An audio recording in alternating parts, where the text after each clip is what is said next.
আজকে আমরা এই ভিডিওটির দ্বিতীয় পার্ট এক্সপ্লেন করব।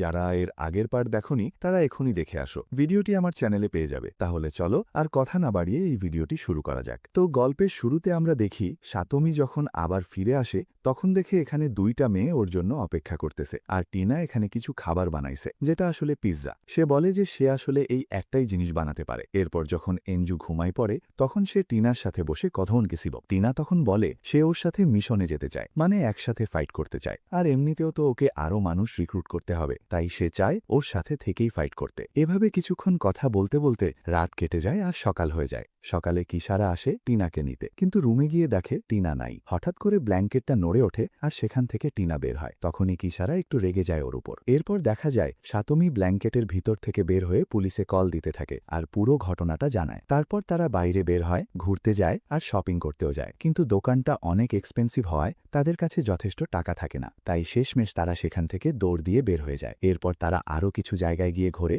টয়েজ নিয়ে খেলে, গেম খেলে, মোটামুটি মজা করে টাইম কাটায়। তারপর বের হয়ে দেখে একটা অন্ধ মেয়েকে, যে এক জায়গায় দাঁড়িয়ে টাকা চাইতেছে। তখন তারা জিজ্ঞেস করে, তুমি কি সত্যি অন্ধ? মেয়েটা বলে, না, আসলে আমার মা আমার চোখ পছন্দ করত না, তাই আমি এগুলো বেঁধে রাখি। তখন সে কিছু টাকা দেয় আর বলে, ঠিক আছে, তুমি বাসায় চলে যাও। এরপর দেখা যায় সেই মেয়েটার সামনে তাকিয়ে দেখে অনেক মানুষ একসাথে প্রোটেস্ট করতেছে, আর অন্যদিকে দেখা যায় সাতোমি টিনাকে নিয়ে দুই ভাই বোনের কাছে আসে। মানুষজনও বুঝে যায় যে সে আসলে একটা টিম বানানোর জন্য লোকজন রিক্রুট করতেছে, যাতে ব্লকটা প্রোটেক্ট করা যায়। কিন্তু সে বলে এইভাবে কাজ করতে হলে আগে টাকা দিতে হবে। এখন সে এমন কাজ করতে পারবে না, কারণ তার র্যাঙ্কও এখনো বাড়ে নাই, আর সে নিজের থেকে দুর্বল লোকদের জন্যও কাজ করবে না। তাই শেষমেশ তারা ফাইটের জন্য রেডি হয়ে যায়। যখন দুজন ফাইট করতেছে তখন দেখা যায় সত্যি সত্যি ওরা অনেক স্ট্রং। কিন্তু হঠাৎ করে সাতোমি বুঝতে পারে পুরো এরিয়া জুড়ে অনেক পাতলা ওয়্যার ছাড়ানো আছে, মানে পুরো জায়গাটা ট্র্যাপে ভরা। অন্যদিকে টিনা সব অ্যাটাক খুব সহজে ডজ করতে থাকে। ওর আগেই জানা থাকে কোন ওয়্যার কোথায় আছে। এরপর যখন একজন সামনে এসে ওর ওপর অ্যাটাক করে তখন টিনা সাথে সাথে তাকে কন্ট্রোল করে ফেলে। ওই ওয়্যার দিয়ে তাকে বেঁধে ফেলে আর বলে, সত্যি বলতে তুমি আমার মতো হাই লেভেলের কারো সাথে ফাইট করার মতো ক্যাপেবল। তুমি আসলেই স্ট্রং। এরপর তারা ওখান থেকে চলে যায়। তারপর দেখা যায় সাতোমি টিনাকে তার টিচারের সাথে দেখা করাতে নিয়ে যায়। এর আগে টিনা কখনোই তাকে দেখেনি। যখন তারা ল্যাবের ভিতরে ঢোকে তখন টিচার টিনাকে দেখে একদম অবাক হয়ে যায়। তারপর হঠাৎ করেই তার দিকে ঝাঁপিয়ে পড়ে, কারণ সে অনেকদিন ধরে কিছু খায়নি। বেচারি একদম ক্ষুধায় কষ্ট পাচ্ছিল। পরে টিচার সাতোমিকে বলে, তুই কিন্তু এই মেয়েটাকে কিডন্যাপ করার জন্য কয়েক বছরের জন্য জেলে যেতে পারিস। কিন্তু পরে বোঝা যায় টিনা আসলে তার উপর অনেক ভরসা করছিল, মানে সে সত্যি খারাপ কেউ না। এরপর টিচার বলে, সুমা এখানে তোমার সাথে দেখা করতে এসেছিল। তখন টিনা জিজ্ঞেস করে, এই সুমা আবার কে? তখন সাতোমি বলে, সে আমার এক সিনিয়র, যার সাথে আমি ট্রেনিং করতাম। কিন্তু একদিন হঠাৎ করেই সব ছেড়ে চলে যায়। এত স্ট্রং ছিল যে আমি নিজেও তার সাথে ঠিকমতো ফাইট করতে পারতাম না। এই কথা শুনে টিনা বলে, তাহলে সে তো অনেক ডেঞ্জারাস হতে পারে। যদি আমাকে টার্গেট করে তাহলে হয়তো আমাকে কিশারা কোম্পানিটাও ছেড়ে দিতে হবে। এটা শুনে টিচার তাকে বোকা বলে আর বলে, এত চিন্তা করার কিছু নাই। সে বলে, সাতোমি খুব ভালো মানুষ, তার উপর ভরসা করা যায়। তাই তাকে শান্ত থাকতে বলে। সাতোমিও একই কথা বলে। এইভাবে কিছুক্ষণ পর টিনা ঘুমিয়ে পড়ে। টিচার বলে, এনজু আর টিনা দুজনেই আসলে অনেক ছোট, মানে এরা ওই ধরনের কার চাইল্ড যাদের বয়স খুব কম থাকে, আর সামনে গিয়ে এদের খুব কম বয়সেই মারা যাওয়ার সম্ভাবনা থাকে। তাই টিচার বলে, তুমি যদি সত্যি এদের রাইটসের জন্য লড়তে চাও তাহলে হয়তো তোমার পলিটিক্সে যাওয়া উচিত। কিন্তু সে বলে না, এই কাজ করার জন্য আরও অনেক রাস্তা আছে। আর সে এটাও বলে, একটা রাস্তা হচ্ছে সব মনস্টারকেই শেষ করে দেওয়া। এটা শুনে টিচার বলে, সত্যি তুমি একদম পিওর সোল, তোমার চিন্তাভাবনা একদম আলাদা, তুমি অন্যদের মতো না। এরপর টিচার একটা গিট ফাইল ওপেন করে যেটা পুরোপুরি লক করা ছিল। তখন সে জিজ্ঞেস করে, এটা আবার কি? এখানে কি আছে? ঠিক তখনই তার কাছে একটা কল আসে, কারণ ব্ল্যাক ব্লক নিয়ে যে ঘটনা ঘটতেছিল সেটা মিডিয়ায় ছড়িয়ে পড়ে গেছে। সবাই এখন জেনে গেছে যে এই ব্ল্যাক ব্লক নিজের কালার চেঞ্জ করছে। এই কারণে তাচি দ্রুত একটা প্রেস মিটিং ডাকে আর সবার সামনে বিষয়টা এক্সপ্লেইন করতে থাকে। কিন্তু লোকজন প্রশ্ন করতে থাকে, যদি আগেই জানতেন যে এই বক্স কালার চেঞ্জ করছে তাহলে আগে জানালেন না কেন? সবাই বলে, এতে তো এর ডিউরেবিলিটি কমে যাবে। কিন্তু আসলে প্রশ্নটা উল্টা হওয়া উচিত। বললেও এরা কি করত? ভয় পাওয়া ছাড়া কি আর কিছু করত? এরা কি গিয়ে মনস্টারের সাথে ফাইট করত? এদিকে ব্লাডি ব্রাদারও বিষয়টা নিয়ে কথা বলে। সে বুঝায় তাচি যে প্রেসিডেন্ট, তার জন্য সামনে অনেক ক্রিটিসিজম আসতে যাচ্ছে। এমনকি শহরের বড় বড় ধনী লোকজনও এই এরিয়া ছেড়ে চলে যাওয়ার প্ল্যান করছে। এইভাবে সবাই নিজেদের মতো করে প্ল্যান করতে থাকে। কিন্তু এনজি বলে, আমাদের আরও লোক রিক্রুট করা উচিত, তাহলে আমাদের টিমটা আরও স্ট্রং হবে আর আমরা ঠিকমতো মিশনে যেতে পারব। তারপর তারা বের হয় এমন একটা জায়গায় যেখানে অনেক অ্যাডভেঞ্চারার আর হান্টার থাকে, যারা মনস্টার হান্ট করে। ওরাও সেখানে কিছু লোককে টিমে নেওয়ার জন্য খুঁজতেছিল। ওখানে গিয়ে তারা অনেক মানুষ দেখে যারা হেভি আর্মর পরে আছে। এটা দেখে সাতোমি বলে, যারা এত ভারী আর্মর পরে তারা আসলে মরতে অনেক ভয় পায়, এদেরকে টিমে নেওয়ার কোনো লাভ নাই। এরপর তারা একটা গ্রুপ দেখে যারা খুব কম আর্মর পরেছে, কিন্তু তাদের দেখতে একটু অদ্ভুত লাগে, তাই সাতোমি তাদের সাথে কথা বলে না। হঠাৎ করে তারা কাছেই কিছু শব্দ শুনতে পায়। গিয়ে দেখে একজন লোককে মেরে ফেলা হয়েছে, সে আবার আর্মর পরা ছিল। তারপর একটু দূরে দেখে কিছু মানুষ জটলা করে দাঁড়িয়ে আছে। ওখানে দুইজন মিলে এক সাদা কাপড় পরা লোককে প্রভোগ করতেছিল। হঠাৎ করে সেই লোকটা অ্যাকশন নেয়। আগে তার সাথে থাকা সাবঅর্ডিনেটকে মেরে ফেলে, তারপর আরেকজনের গান কেটে তাকে শেষ করে দেয়। এই লোকটা আর কেউ না, সে হলো সাতোমির সিনিয়র সোম। সাতোমি অবাক হয়ে বলে, সিনিয়র, আপনি এখানে কি করছেন? সোম বলে, আমি তোমাদের টিমে জয়েন করতে চাই। ব্ল্যাক ব্লক নিয়ে যা হচ্ছে সব শুনেছি, তাই ভাবলাম তোমাদের সাথে থাকি। এরপর সে নিজের পার্টনারের কথাও বলে, সে একটা ক্যাট গার্ল যে তার সাথে থাকে। এটা শুনে ব্লাডি ব্রাদার বলে, তাহলে এখন আমাদের টিম তো রেডি, তাই না? কিন্তু সাতোমি বলে, না, আমি কমপক্ষে 10 জন মেম্বার চাই, এখন তো আমরা মাত্র 6 জন। এই সময় হঠাৎ কিসারা এসে হাজির হয়। সে আসলে সাতোমির সাথে কথা বলতে আসে আর টিনার ব্যাপারে জানায় টিনার র্যাঙ্ক নাকি বাতিল করে দেওয়া হয়েছে। এরপর হঠাৎ তার চোখ পড়ে সোমের উপর। সে বলে, সোম, তুমি আবার ফিরে এসেছো? কিন্তু তখনই তুতিপ তাকে টেনে অন্যদিকে নিয়ে যায় আর বলে, তোমার কিডনিতে ইনজুরি আছে। তাই সে বলে, তুমি এখন আমাদের সাথে ফাইট করতে যেতে পারবে না। এই সময় টিনাও সেখানে চলে আসে আর সেও তার পক্ষ নিয়ে কথা বলতে থাকে। কিন্তু এখানে চেয়ারম্যান হিসেবে কিসারা তাকে সরাসরি অর্ডার দিয়ে দেয়। ঠিক তখনই একজন এসে জানায় কমান্ডার একটা মিটিং দেখেছে, সবাইকে সেখানে রিক্রুট করার জন্য ডাকছে। এরপর দেখা যায় কমান্ডার সবাইকে নিয়ে একটা স্পিচ দিচ্ছে। তার মেইন উদ্দেশ্য একটাই, সবাইকে বলা যে তারা ওই জায়গার কাছে যাবে আর সেখানে একটা নতুন টাওয়ার বানাবে। এতে করে তারা সহজে রিএনফোর্সমেন্ট দিতে পারবে আর মনস্টারগুলোকে শেষ করতে পারবে। কিন্তু এই প্ল্যানে সাতোমির আলাদা আইডিয়া থাকে। সে হাত তুলে বলে, যদি আমরা সেখানে টাওয়ার বানাতে যাই তাহলে আমাদের ক্যাম্পটাও একটু কাছে নিয়ে যাই না কেন?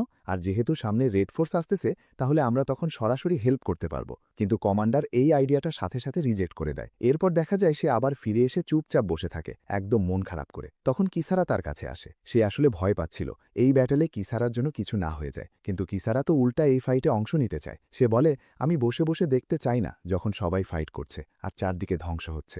এটা শুনে সে হঠাৎ কিসারাকে শক্ত করে ধরে ফেলে আর নিজের ফিলিংস বলার মতো অবস্থায় চলে যায়। ঠিক তখনই কিছু লোক এসে তাদের থামিয়ে দেয়। দেখা যায় টিনা আর বাকি সবাই এসে গেছে। তারা মজা করে বলে, এই পরিস্থিতিতেও তোমরা রোম্যান্টিক হতে পারো কিভাবে? এরপর সবাই একে অপরকে চিয়ার আপ করে আর পরের ফাইটের জন্য প্রস্তুত হয়। এনজু এসে সবাইকে হাক করে বলে, এখন তো আমাদের টিম প্রায় কমপ্লিট, আমরা এখন প্রায় 8 জন হয়ে গেছি। এরপর দেখা যায় কিসারা আর সাতোমি একসাথে ওপেন চিলড্রেনদের কাছে এসেছে আর তাদের ট্রেনিং দিচ্ছে। তারপর সে সবাইকে একটা করে কাগজ দেয় আর বলে, তোমরা সবাই লিখো ভবিষ্যতে তোমরা কি হতে চাও, কি করতে চাও। ওখানে একজন বয়স্ক লোক থাকে, সে তাকে ধন্যবাদ দেয়। বলে, এত টেনশন ভরা পরিস্থিতির মাঝেও তুমি সময় বের করে বাচ্চাদের পড়াতে আসছো, এটা সত্যি অনেক বড় ব্যাপার। সে আরও বলে, এতে করে বাচ্চারা একটু হলেও মনটা অন্যদিকে নিতে পারবে আর এই টেনশনটা কিছুটা হলেও কমবে। এরপর এনজু আসে আর বলে সে তার ইচ্ছাটা লিখে ফেলেছে, সে নাকি ভবিষ্যতে সাতোমির বউ হতে চায়। টিনাও তার ইচ্ছা লিখে ফেলেছে আর মজার ব্যাপার হলো তারটাও একই। কিন্তু বাকি অনেকেই তাদের ইচ্ছা লিখতে পারে না, কারণ তারা নিজেরাই জানে না সামনে গিয়ে কি করবে। এরপর কিসারা বলে, আমাদের কাছে কত টাকা আছে, যদি এই বাচ্চাদের কোথাও ঘুরতে নিয়ে যাওয়া যায় তাহলে ভালো হয়। তারপর সবাই মিলে বাচ্চাদের ট্রেনে করে একটা ট্যুরে নিয়ে যায়। তারা গিয়ে পৌঁছায় অরিজিন ফ্লেম স্ট্যাচুর কাছে। এই স্ট্যাচুর পিছনে একটা পুরনো গল্প আছে। অনেক আগে যখন মনস্টাররা আক্রমণ করেছিল তখন অনেক ধ্বংস হয়েছিল। পরে যখন আবার মনস্টারের বিরুদ্ধে যুদ্ধ শুরু হয় তখন অনেক মানুষ মারা যায়, তাই তাদের স্মৃতিতে এই স্ট্যাচু বানানো হয়েছে। এমনকি প্রতি বছর যারা শহীদ হয়েছে তাদের জন্য একটা করে অনুষ্ঠানও করা হয়। এই জায়গায় দাঁড়িয়ে সে বাচ্চাদের বলে, তোমরা আমাদের উপর ভরসা রাখো, আমরা তোমাদের প্রোটেক্ট করব, আমাদের গভর্নমেন্টও তোমাদের রক্ষা করবে, আর আমি আর কিসারা, আমাদের কোম্পানি, আমরাও তোমাদের পাশে থাকব। এটা শুনে বাচ্চারা ধীরে ধীরে তাদের উপর বিশ্বাস করতে শুরু করে। তারা বলে, আমরা তোমাদের উপর ভরসা করি। এরপর মজার একটা জিনিস হয়, সব বাচ্চাই বলে তারা ভবিষ্যতে সাতোমির বউ হতে চায়। এটা শুনে এনজু আর টিনা সাথে সাথে তাকে ডিফেন্ড করতে শুরু করে, কিন্তু বাকি বাচ্চারা সবাই একই কথা বলে। শেষে তারা সবাই গিয়ে তাকে জড়িয়ে ধরে। এরপর রাত হয়ে যায় আর সবাই ঘুমে পড়ে। করে। সেই রাতেই কিসারা তার কাছে আসে আর সাতোমিকে বাইরে একটু ঘুরতে নিয়ে যায়। সে তাকে এমন একটা জায়গায় নিয়ে যায় যেখানে সব ব্ল্যাক মেটাল ব্লকগুলো ধীরে ধীরে সাদা হয়ে যাচ্ছে আর একদম দুর্বল হয়ে পড়ছে, কিন্তু আশেপাশে কোনো মনস্টার দেখা যায় না। তখন সে বলে হয়তো এগুলোর এনার্জি শেষ হয়ে গেছে, তাই এখানে কোনো মনস্টার নেই। যখন পুরোপুরি ডিসচার্জ হয়ে যাবে তখন হয়তো মনস্টার আসবে এগুলো ধ্বংস করতে। সে আরও বলে আরও 2 দিন সময় আছে, তারপর হয়তো এই ব্লকগুলো পুরোপুরি নষ্ট হয়ে যাবে। এরপর কিসারা একটা জায়গায় শুয়ে পড়ে আর সাতোমিকেও পাশে শুতে বলে। সেও গিয়ে শুয়ে পড়ে। তখন কিসারা বলে আমি অনেক খুশি কারণ তুমি আমার সাথে আছো। টিনা আর অ্যাঞ্জুও আছে, তারা আমার কাছে একদম ফ্যামিলির মতো। সে বলে এই মুহূর্তগুলো সত্যিই অনেক সুন্দর। তখন সাতোমি তার হাত ধরে বলে চিন্তা করো না, আমি তোমাকে প্রোটেক্ট করব। এইভাবে তারা একে অপরের হাত ধরে থাকে। এইভাবে দিনটা প্রায় শেষ হয়ে যায়। পরের দিন দেখা যায় সে একটা মলে আসে। চারপাশে দেখে প্রায় 35% মানুষকে সরিয়ে নেওয়া হয়েছে। অনেক মানুষই গভর্নমেন্টের বিরুদ্ধে রেগে আছে। ঠিক তখনই সে দেখে সেই অন্ধ মেয়েটাকে কিছু লোক বুলিং করছে। এটা দেখে সে তাড়াতাড়ি তার দিকে যায় সাহায্য করার জন্য। সে গিয়ে সবাইকে সরিয়ে দেয়, কারণ সে সিভিল সিকিউরিটির লোক। তাই সবাইকে বলে এখান থেকে চলে যেতে। এরপর মেয়েটা তার কাছে ক্ষমা চায়। সে আগে প্রতিশ্রুতি দিয়েছিল যে সে আর এখানে কাজ করবে না, কিন্তু তাও আবার ফিরে এসেছে। তারপর মেয়েটা হঠাৎ তার মুখ ছুঁয়ে দেখে, যেন বুঝতে চায় সে কেমন দেখতে। এরপর বলে আমি আর কখনো এখানে আসব না। এই বলে সে বাসায় চলে যায়। এরপর সে আবার ফিরে আসে। তখন দেখে কিসারা বাচ্চাদের সাথে আছে। আর সে মজা করে বলে আজ তুমি ছিলে না, তাই কোনো বাচ্চাই আমাকে তেমন পাত্তা দেয় নাই। মানে আমি যতই চেষ্টা করি ওদের সাথে টাইম স্পেন্ড করতে, পড়াতে, কিন্তু কেউ আমার কথা শোনে না। আসলে আমি শুধু তোমাকেই মিস করছিলাম।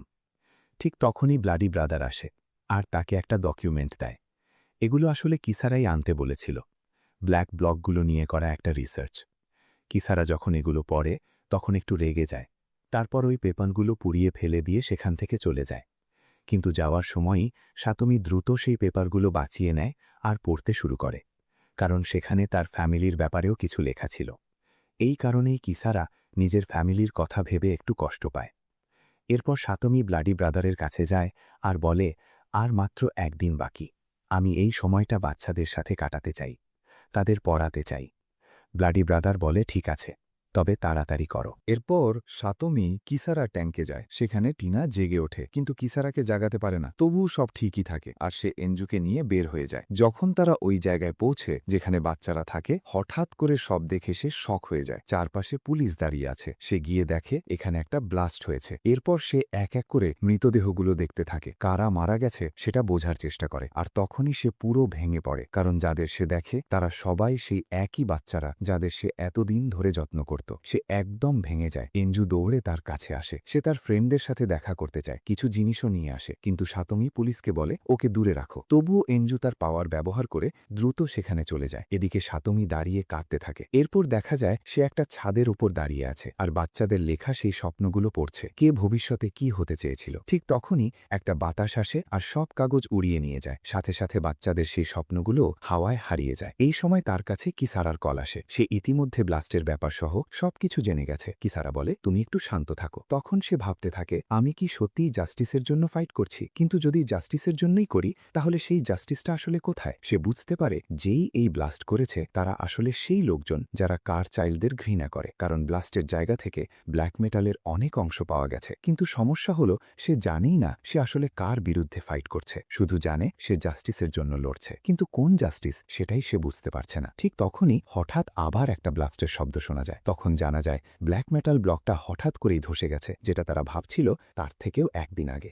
এখন তারা কি করবে সেটা বুঝে উঠতে পারে না। অন্যদিকে এনজু পুরো ভেঙে পড়ে। এতগুলো সাথীকে একসাথে হারিয়ে সে একদম শকড হয়ে যায়। কিন্তু যখন সে ব্ল্যাক ব্লকের ব্যাপারটা শোনে তখন নিজেকে সামলে নেয় আর ফাইট করার জন্য রেডি হয়ে যায়। এরপর সবাই আবার একত্রিত হয়। চারদিকে তাকিয়ে দেখে অনেক জায়গায় ব্লাস্ট হচ্ছে, আগুন জ্বলছে, মানে আর্মি মনস্টারদের বিরুদ্ধে লড়াই করছে। তারা দেখে মিলিটারি সামনে থেকে মনস্টারদের সাথে লড়ছে। হঠাৎ করে সব সব ব্লাস্ট থেমে যায়। তখন এনজু বলে, আমরা কি জিতে গেছি? কিন্তু ঠিক তখনই একটা ট্যাঙ্ক উড়ে এসে পিছনে পড়ে, আর দেখা যায় অনেকগুলো উড়ন্ত মনস্টার তাদের দিকেই আসছে। এটা তাদের জন্য অনেক বড় বিপদ হয়ে দাঁড়ায়, কিন্তু তারা পিছিয়েও যেতে পারে না, কারণ তাহলে পুরো সোলজারদের চেন ভেঙে যাবে। তাই তারা সামনে এগিয়ে যায়, জঙ্গলের মধ্যে ঢুকে মনস্টারদের সাথে ফাইট শুরু করে। সবাই একসাথে লড়াই করে, কিন্তু খুব ভালো কোঅর্ডিনেশন মেনে, যেন একজন আরেকজনকে প্রোটেক্ট করতে পারে। শেষে তারা সবাই এখনো সেফ থাকে। কিন্তু যখন তারা ফিরে এসে ব্যাটেলফিল্ডের দিকে তাকায়, তখন দেখে সবকিছু প্রায় শেষ হয়ে গেছে। যেসব মনস্টার আছে তারা সবকিছু ধ্বংস করে ফেলেছে, আর যারা বেঁচে আছে তাদেরও এখন ধীরে ধীরে শেষ করা হচ্ছে। এখানে কারো বাঁচার কোনো চ্যান্সই নেই। সাতমি কমান্ডারের দিকে তাকায়, আর কমান্ডার একা দাঁড়িয়ে থাকে। সে বলে, সবকিছু শেষ হয়ে গেছে, সব মানুষ শেষ হয়ে গেছে, সবকিছু শেষ। তারপর কমান্ডার একটা মনস্টারের কথা বলে, স্পিয়ার অফ লাইট, কত ভয়ানক এবং ধ্বংসাত্মক সেটা নিয়ে। ঠিক তখনই একটি মনস্টার আসে আর তাকে সরাসরি আক্রমণ করে। এরপর দেখা যায় কিছু লাইট বিম আসে। সাতমি যখন স্পিয়ার অফ লাইট দেখে, তখন ভেতরে মনে হয় সত্যিই কত ভয়ানক, এটা সবকিছু ধ্বংস করতে পারে। কিন্তু বাকি সব মনস্টার তখন ধীরে ধীরে ফিরে যেতে শুরু করে। আজকের এই লড়াইয়ের পর প্রায় অর্ধেক মানুষ মারা গেছে, অনেক মনস্টারও মারা গেছে, কিন্তু তারা আবার নতুন করে উৎপন্ন হবে। আজ রাতে যেটা হবে, 500 সৈন্যের বিরুদ্ধে 2000 মনস্টারের লড়াই, সেটা সত্যিই অবিশ্বাস্য এবং ভয়ঙ্কর হবে। এরপর সাতমি সেই জায়গা থেকে চলে যায় হোস্টেলে গিয়ে আহত মানুষগুলো কেমন আছে তা দেখার জন্য। ওখানে গিয়ে দেখা যায় কিসারা, টিচার এবং অ্যাঞ্জু সবাই আছে। কিসারা বলে, অ্যাঞ্জু অনেক সাহায্য করেছে সবাইকে চেয়ারে বসাতে এবং অনেককে প্রোটেক্ট করতে। তারপর টিচার কাছে এসে বলে, আমারও একটা শেল্টারের টিকিট ছিল, কিন্তু আমি সেটা হারিয়ে ফেলেছি, কারণ হিউম্যানদের মধ্যে কেউ না কেউ একদিন একে অপরকে মারতে শুরু করবে। এই কারণেই সে ভাবছে নিজেরা এখানে না থাকাই বেশি নিরাপদ। কিন্তু এখানেই সে সবাইকে সাহায্য করতে পারে, প্রোটেক্ট করতে পারে, হিল করতে পারে। এখানে একজন ডাক্তারও আছে, তাই সে সবাইকে সাহায্য করতে পারবে। কিন্তু সে ভেবে বলছে, যদি তুমি ফাইট করা বন্ধ করো তবে সত্যিই সব শেষ হয়ে যাবে। তাই তোমাকে ক্রমাগত লড়তে হবে, নিজেকে শক্ত রাখতেই হবে। অ্যাঞ্জু ক্ষমা চাচ্ছে, আর তার ফ্রেন্ডরা এভাবে শেষ হয়ে গেছে। এই কারণে সে সত্যিই খুব দুঃখ অনুভব করতে পারে। তবুও সে এখনও অনেকের সাহায্য করছে। হয়তো সেই দুঃখের জন্যেই সে সবাইকে প্রোটেক্ট করতে চেষ্টা করছে। সে বাচ্চাদের বলছে, তোমরাও একটু রেস্ট নাও। এরপর 3 জন মানুষ আসে। সেখানে একটা পুরনো ম্যানশন আছে। সোম সেখানে শেল্টার বানিয়েছে, কারণ তাদের কাছে আর কোনো জায়গা নেই। ভেতরে ঢুকতেই দেখা যায় টিনা সবকিছু আগে থেকেই ক্লিন করে দিয়েছে। সবাই বসে খাবার খাচ্ছে। যারা এসেছে তাদের সময় কমই হয়েছে এখানে, তবুও সবকিছু অনেক পরিষ্কার। এটা সত্যিই ভালো। আর ব্ল্যাক মেটাল ব্লকও ধীরে ধীরে ধুলোয় মিলিয়ে যাচ্ছে, উপরের দিকে উঠছে। ধীরে ধীরে সব জায়গা অন্ধকার হয়ে যাচ্ছে। যেমন এগোচ্ছিল, 1 সপ্তাহের মধ্যে খুব ঠান্ডা পড়তে শুরু করবে। সবাই বসে একসাথে খাচ্ছে, একদম পরিবারের মতো। সবাই খুব খুশি, কারণ তারা একসাথে খাবার খাচ্ছে। কিন্তু সবাই একই প্রশ্ন করছে, আসলে এই মনস্টারগুলো হঠাৎ করে পিছনে ফিরে গেল কেন? তারা ফিরল কেন? এটা তো তাদের জন্য অনেক ভালো সুযোগ ছিল, কারণ স্পিয়ার অফ লাইটের ব্যাপার তারা জানে না। তারা ভাবছে এটা ইনভেস্টিগেট করা উচিত। টিনা বলে, এই টাইপের স্পিড অফ লাইট আমি একবার লেভেল 4 মনস্টারের সাথে দেখেছি, এটা ঠিক তার মতোই। ওই মনস্টার মার্কারি পয়জন ছড়াচ্ছিল, আর স্পিয়ার অফ লাইটও ঠিক সেইভাবে কাজ করে, মানুষকে শেষ করার জন্য পয়জনের মতো। ঠিক তখনই একজন আসে আর বলে, সুপ্রিম কমান্ডার তোমার সাথে দেখা করতে চায়। সাতমি যায়। সে সাথে সাথে সাতমিকে জিজ্ঞেস করে, তুমি কি আমার ছেলের ব্যাপারে জানো? সাতমি বলে, হ্যাঁ একদম জানি, কিন্তু সে মিথ্যে বলছে। সে বলে, একটা সাহসী লোকের সাথে লড়াই করতে গিয়ে মারা গিয়েছিল। তবে সে সত্যিই ভাবছে, সত্যিই আমার সবচেয়ে বড় ভুল ছিল আমার ছেলেকে এমনভাবে সিভিল সিকিউরিটিতে ঢোকানো। এটা ছিল একেবারে বাজে সিদ্ধান্ত। এরপর সে সবাইকে জানাতে শুরু করে যে মনস্টারগুলো আছে সে কিছু ইনভেস্টিগেশন করেছে, আর ভিতরে গিয়ে অনেক কিছুই বুঝেছে। যে বড় মনস্টার আছে তারা ছোট ছোট মনস্টারদের পাঠায় চারপাশে। তারা পুরো এলাকা ধ্বংস করতে যায়, যাতে কেউ বাধা দিতে না পারে। কিন্তু যদি আমরা সেই বড় মনস্টারটাকে মারতে পারি, তাহলে সব ছোট মনস্টারও পিছনে ফিরে যাবে, আর কোনো ঝুঁকি থাকবে না। আগেও সে তাদের আক্রমণ করার চেষ্টা করেছে, কিন্তু তার রিজেনারেশন স্কিল এত বেশি যে সে সঙ্গে সঙ্গে পুনরায় সুস্থ হয়ে যায়। আর স্পিয়ার অফ লাইটের মনস্টারটাও সেই বড় মনস্টারের মতো শক্তিশালী। এটি কিং আর কুইনের মতো, একবারে আমাদের দুজনকেই মোকাবেলা করতে হবে, তবেই আমরা এই ইনফ্লুট্রেডনকে থামাতে পারব। কিন্তু সাতমি এমনভাবে আলাদা কাজ করতে চায় না। সে চায় নিজের গ্রুপের সঙ্গে লড়াই করতে। তবে তাকে বলা হয়, তোমার গ্রুপ আলাদা করা হবে, আর সেই মনস্টারের সঙ্গে লড়াই করতে পাঠানো হবে। কিন্তু সে তার গ্রুপকে প্রোটেক্ট করতে চায়।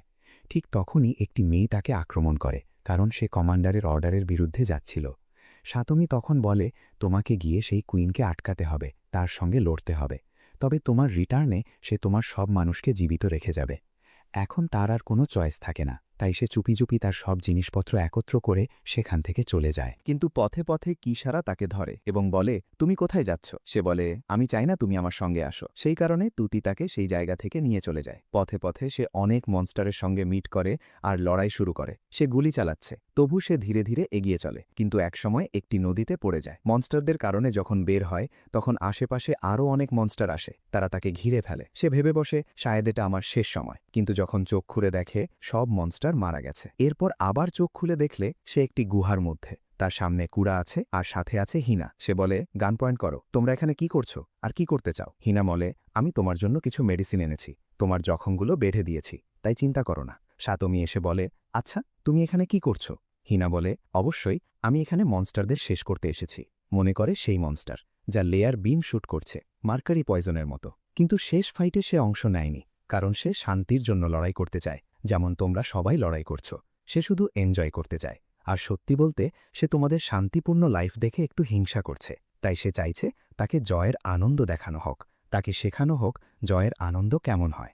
এরপর তাকে নিয়ে আনা হয় এমন জায়গায় যেখানে কুইন মনস্টার থাকে, যেটি স্পিড অফ লাইট শ্যুট করে। সে সঙ্গে সঙ্গে তার পিছু নেয়, কারণ সে মনস্টারের সঙ্গে ডিল করতে হবে। এরপর দেখা যায় আরেকটি মনস্টার আছে, কিন্তু সেখান থেকে সে যেতে পারছে না, না হিলতে পারে না ডুলতে পারে। তার আরও অনেক মনস্টারের সাহায্য লাগছে, আর এখানে থাকা খাবারও মনস্টারদের মাধ্যমে পাচ্ছে, কারণ সে এখান থেকে সরানো সম্ভব নয়। কিন্তু এই কাজটি ডিল করার জন্য সাতোমি প্রথমে ব্লাস্ট করার জন্য কিছু ম্যাটেরিয়াল এনেছিল, যাতে মনস্টারকে উড়িয়ে দেওয়া যায়। কিন্তু এখন তার ব্যাগ নদীতে ভেসে গেছে, তাই আকুরা সাতোমিকে সাথে নিয়ে ফাইট করতে চায়। সে তার শরীরের অংশ ব্যবহার করে, মানে ব্ল্যাক মেটাল বডি পার্ট ব্যবহার করে লড়াই করতে চায়। সাতোমিও ঠিক একইভাবে করে। তারা দুইজন দ্রুত এসে আক্রমণ শুরু করে। সেই মনস্টারকে তারা ভয় দেখায়, ব্লাস্ট দেয়, পুরো ফাটিয়ে দেয়। কিন্তু তখনও লেজার বিম শ্যুট করতে পারে আর চিৎকারও করে। চিৎকার শুনে আশেপাশের ছোট ছোট মনস্টাররা তার দিকে আসতে থাকে। সেটা দেখে ভেবে বসে, কি কোনো ঝুঁকি আছে? হরুকা তখন মনস্টার দেখে দৌড়িয়ে পালিয়ে গেছে, কিন্তু সাতোমি ইনজুরি থাকা সত্ত্বেও পালাতে পারে না।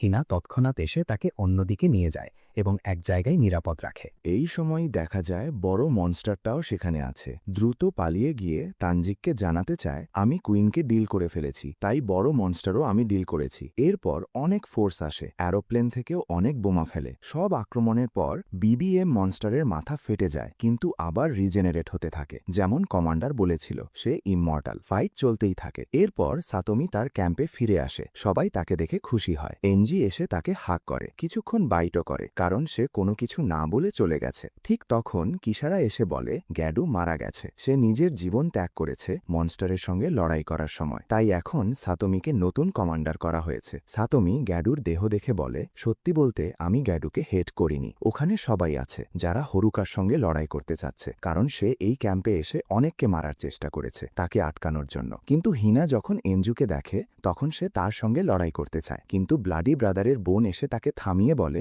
এখন ফাইটের সময় না। সাতোমি বলে, এখন আফসেল ফাইটের সময় না, বরং মনস্টারের সঙ্গে কিভাবে লড়াই করা যায় সেটা চিন্তা করার সময় এসেছে। হরুকা বলে, আমি নতুন কমান্ডারের লিডারশিপ দেখতে চাই, শুধু পাশে দাঁড়িয়ে। এরপর সে সোমুকে প্রশ্ন করে, সে যে গার্লটা ছিল সে কোথায় গেল? সোমু বলে, সে ফ্রি রুমে আছে, কারণ সে ইনজোর্ড। কিশারা বলে, সে কাউকে প্রোটেক্ট করতে গিয়ে ইনজোর্ড হয়েছে, তার সেন্সেস অনেক বেশি শার্প। এরপর বেবি সেই গার্লের সঙ্গে দেখা করতে চায়, সে কাছে গিয়ে কথা বলতে চায়, কিন্তু গার্ল চেনে সাতোমিকে এবং বলে, আমি সত্যি তোমার ওপর এই কমান্ডারের বোঝা দেখতে চাই। তোমার সেন্সেস আমার থেকেও শার্প, আর তুমি আমার থেকেও ভালো, তাই তুমি সবাইকে ভালোভাবে লিড করবে। কিন্তু সে কিছু বলার আগেই বলে, আমাকে বস রুমে যেতে হবে, এবং চলে যায়। সাতোমি বস রুমে তার পিছু নেয় না। কিছুক্ষণ পরে চারপাশে খুঁজতে থাকে, কিন্তু গার্লটি কোথাও দেখা যায় না। তারপর বাইরে এসে দেখে সোমু দাঁড়িয়ে আছে, আর সামনে পড়ে আছে সেই গার্ল। সে বলে, এটা কিভাবে হলো? গার্ল বলে, অবশ্যই আমি নিজেকে শেষ করেছি, যাতে তোমাদের ওপর বোঝা না হোক। সেও এরকম মারা গেছে, আর আমাকে ডোজো থেকে এক্সপেল করা হয়েছিল। আমি ডোজো ছাড়িনি, কারণ ডোজোর আর্টগুলো আমি সিভিল সার্ভিসের জন্য মডিফাই করেছিলাম। সত্যি বলতে তুমি জানো না কি? গার্ল মাফ চাইতে শুরু করে। সাতোমি বলে, এতে তোমার কোনো দোষ নেই। যদি তুমি সত্যি এটি ডিল করতে চাও, তবে আমাদের মনস্টারদের শেষ করার ওপর ফোকাস করা উচিত। সবই এই জন্য হয়েছে। এরপর সে কমান্ডারের ইউনিফর্ম পরে সামনে আসে এবং সবাইকে বলে, নতুন কমান্ডার হিসেবে সবাই ফাইটের জন্য প্রস্তুত হও।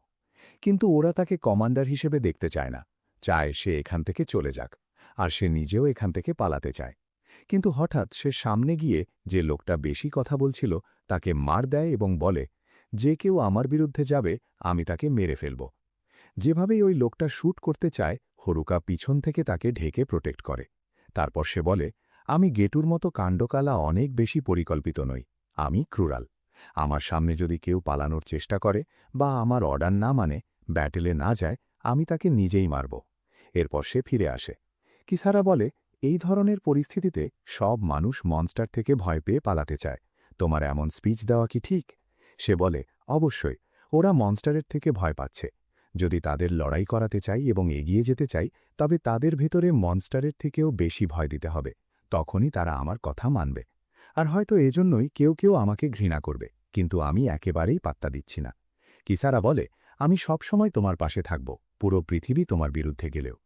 হঠাৎ সেই গার্ল, গেটুর অ্যাসিস্ট্যান্ট, এসে বলে সে এক ডিকটেটর, কিন্তু তাকে কোনোটাই প্রভাবিত করে না। সে সবাইকে নিজের সঙ্গে রাখতে চায় লড়াই করার জন্য। কিন্তু গার্লটি এখনও একদমই অ্যাকসেপ্ট করতে প্রস্তুত নয়, কিন্তু ফাইটের জন্য প্রস্তুত। হঠাৎ সোমো তাকে থামিয়ে বলে, তুমি শুধু আমাদের সঙ্গে কাজ করো। গার্লটি বলে, আমি 2 মাস্টারের জন্য কাজ করি না। কিন্তু সোমো শুধু চাচ্ছে সে সহযোগিতা করবে। এরপর দেখা যায় অনেকগুলো হেলিকপ্টার আসে। কাফি লড়াই করার জন্য সব জিনিসপত্র এসেছে, যা নিয়ে এসেছে মরি। মরি, যেটা এখন আর কেউ নেই শুধু তার নিজের ফ্যামিলি ছাড়া, যে সোতোমির পাশে দাঁড়াতে পারে। সে তাকে স্ট্র্যাটেজি বানানোর জন্য ডেকেছে, কারণ সে স্ট্র্যাটেজি বানাতে বেশ ভালো। মরি অনেকগুলো বোমও নিয়ে এসেছে। সে বলে, এই সব বোম দিয়ে আমরা সব মনস্টারদের শেষ করতে পারি। কিন্তু যদি ওই বোমটা বড় মনস্টারের ভেতরে ঢুকিয়ে দেওয়া যায়, তারপর ব্লাস্ট করা হয়, সেটা বেশ কার্যকর হবে। বোমটা মনস্টারের ভেতরে পৌঁছে দিতে হবে একটি হোল করে। তারপর যতক্ষণ না মনস্টার পুরোপুরি রিজেনারেট করছে, অপেক্ষা করতে হবে। এরপর ব্লাস্ট দিতে হবে। এই কাজটা শুধু মরি করতে পারে। সবাই প্রস্তুত হয়ে গেছে, সবাই কোঅপারেট করার জন্য রেডি। তবে প্ল্যানিং করতে গিয়ে তাদের অন্য জায়গায় তাদের বেস রাখতে হবে। সেই বেসটা হলো স্ট্যাচু অফ অরিজিন ফ্লেম। ওখানেই তারা যেতে পারে এবং অপেক্ষা করতে পারে।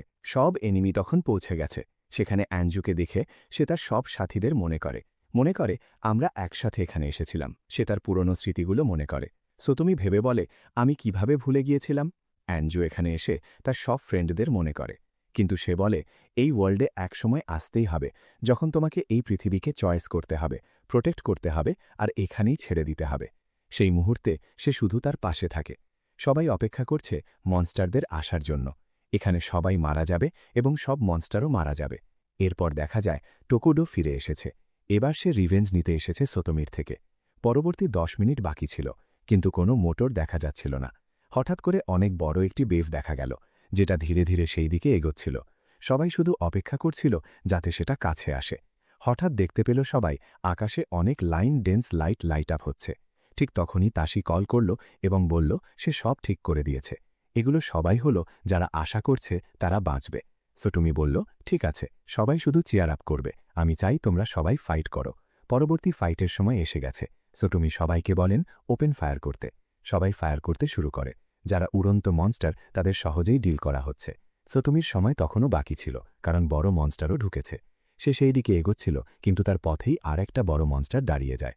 সোতোমির ফ্রেন্ডরা আগে থেকেই সেই পথ পরিষ্কার করতে প্রস্তুত। সেখানে ব্রাদার সিস্টার, কিসারা এবং বাকি সবাই হারুকুর সাথে মিলে ফাইট করছে। সবাই মিলিয়ে মনস্টারদের ধ্বংস করছে। সোতোমি এবং অ্যাঞ্জু বড় মনস্টারকে শেষ করার দিকে এগোচ্ছিল। বড় মনস্টারও তার স্পাইক দিয়ে আক্রমণ করতে পারত, কিন্তু সোতোমি দ্রুত চলে গেল। সে ভিতরে ঢুকে একটি ডেটোনেটেড বম ছুড়ে দিল। তারপর মরিকে বলল, আমার কাজ শেষ। কিন্তু টাইমার দেখে বুঝতে পারল বম ডেটোনেট হবে না। ম্যানুয়ালি তাকে শক ওয়েভ দিতে হবে যাতে বমটা হঠাৎ ফেটে যায়। সোতোমি তখন অ্যাঞ্জুকে ধন্যবাদ জানালো এতদিন পাশে থাকার জন্য, সাহায্য করার জন্য। কিন্তু অ্যাঞ্জু যেতে চায়নি, তাই সোতোমি এক পাঞ্চের সাথে তাকে হেডলক করে হেড শক করে সেদিকে যেতে বাধ্য করল।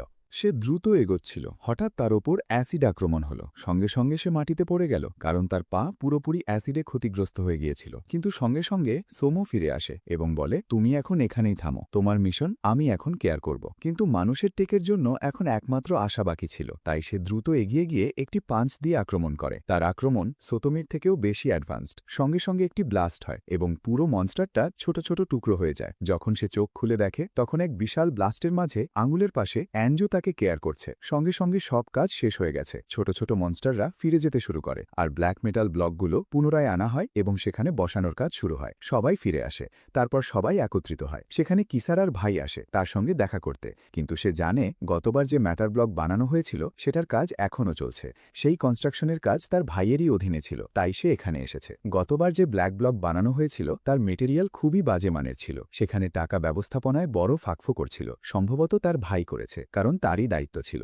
তাই কিসারা তাকে জিজ্ঞেস করে, এটা তুমি কিভাবে করলি? যে বোর হয়ে গিয়েছিল সে একমাত্র দায়িত্বশীল, কিন্তু সে এখন ফাইটের জন্য প্রস্তুত। এটা হবে একটি ডেথ ম্যাচ। দুজনেই তাদের সব স্কিল ব্যবহার করবে। কিসারা নতুন একটি স্কিল ব্যবহার করে আক্রমণ করে, তার পা কেটে দেয়, আর মনেও হয় না কখন হলো। এরপর সে তার ভাইকে বলে, আমার প্যারেন্টসের মৃত্যু সম্পর্কে আমাকে সব বলো। সে তখন ব্যাখ্যা দিতে শুরু করে, বলছিল যে সে তার পরিবারের ডার্ক সাইডের অংশ ছিল, তাই তার দাদা এবং পরিবার তাকে বাদ দিয়েছিল।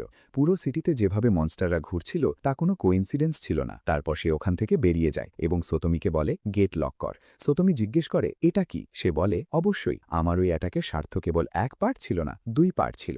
প্রথমে তার পা কভার করা হয়েছিল, আর ভিতর থেকে তার শরীরের প্রতিটি অংশকে দুই টুকরো করা হয়েছিল। এরপর ভিতর থেকে একটি আওয়াজ আসে এবং পুরোপুরি সেই মানুষটা মারা যায়। সে শক হয়ে পিছনে তাকায়। সামনে কিসারাকে দেখে সে বলে, ইনজাস্টিসের জন্য আমার ভাবনা এখন বদলেছে। এইসব ডিমন্সকে শেষ করতে এবং আমার রিভেঞ্জ নিতে আমাকে নিজেকেও ডিমনে রূপান্তর করতে হবে। এরপর সে ওখান থেকে চলে যায় এবং বলে, যদি আমরা ভবিষ্যতে আবার দেখা করি হয়তো আমরা এনিমিও হতে পারি, মনে রাখবে। এরপর দেখা যায় টঞ্চি সবাইকে অ্যানাউন্স করছে সব পরিস্থিতি এখন সলভ হয়েছে এবং সবকিছু আইনের নিয়ন্ত্রণে। সব মনস্টারের বিষয়ে এখন ডিল হয়ে গেছে। এর সঙ্গে দেখা যায় এনজু এবং সোতোমি এক ট্রেনে যাচ্ছেন, যা হঠাৎ থেমে যায়। সোতোমি কেঁদে উঠে এনজুর কাছে বলে, দয়া করে তুমি সবসময় আমার পাশে থাকবে। আমি চাই না তুমি অন্যদের মতো আমাকে ছেড়ে চলে যাও। এর আগে আমি নিজেকে বা মনস্টার বা ডিমনে রূপান্তর করি, আমি চাই তুমি আমার সঙ্গে থাকো। আর এখানেই আজকের ভিডিওটি শেষ হয়। এর পরবর্তী পার্ট দেখার জন্য আমাদের চ্যানেলকে সাবস্ক্রাইব করে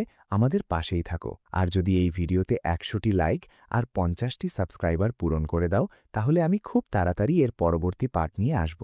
দেখা হচ্ছে এর পরের ভিডিওতে। সেই পর্যন্ত ভালো থেকো, সুস্থ থেকো, ধন্যবাদ।